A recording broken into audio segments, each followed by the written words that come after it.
اس عید پہ، اس عید الاضحیٰ کے موقع پہ ہم سے یہ جو ہم جانور ذبح کرتے ہیں، یہ جانور کے گلے پہ چھری نہیں چلانی، یہ اپنی خواہشات پہ، اپنی ان تمناؤں پہ،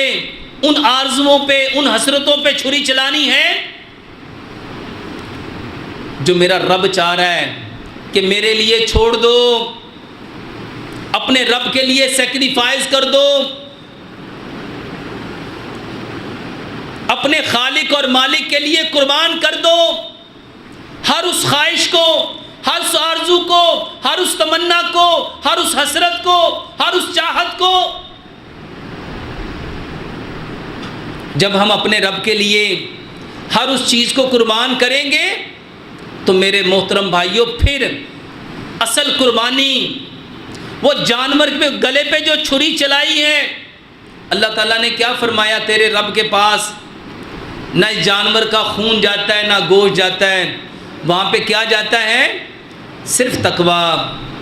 صرف تقویٰ، صرف تقویٰ۔ میرے محترم بھائیوں، یہ جانور کا گوشت نہیں ہے، اس کے پیچھے انٹینشن دیکھو، اس کے پیچھے مقصد دیکھو، روٹ کاز دیکھو، اس کے پیچھے فلسفہ دیکھو، کتنا بڑا فلسفہ ہے۔ اپنے رب کے لیے سب کچھ قربان کرنا، اپنے رب کے لیے سب کچھ سیکریفائز کرنا، اپنے رب کی رضا کے لیے گھر چھوڑنا پڑا، چھوڑ دیں گے، اپنی بیوی سے جدائی چھوڑ دیں گے، اپنے معصوم بچے سے جدائی چھوڑ دیں گے، اگر ایون اس کے گلے پہ چھری چلانے کی نوبت آئی چلا دیں گے۔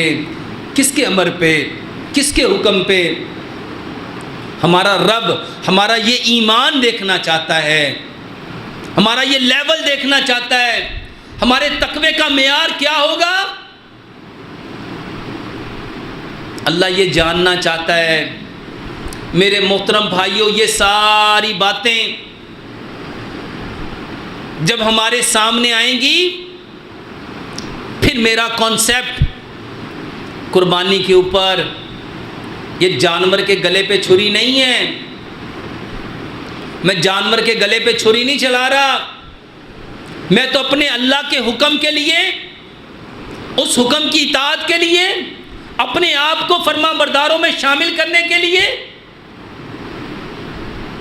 میں اس جانور پہ گلے پہ چھری چلا رہا ہوں، اور اس کے اوپر چھری چلاتے ہوئے مجھے اپنی خواہشات کو، اپنی آرزوؤں کو، اپنی تمناؤں کو، اپنی حسرتوں کو، اپنی چاہتوں کو، اپنی ہر اس چیز کو جس سے میرا رب مجھے منع کرتا ہے،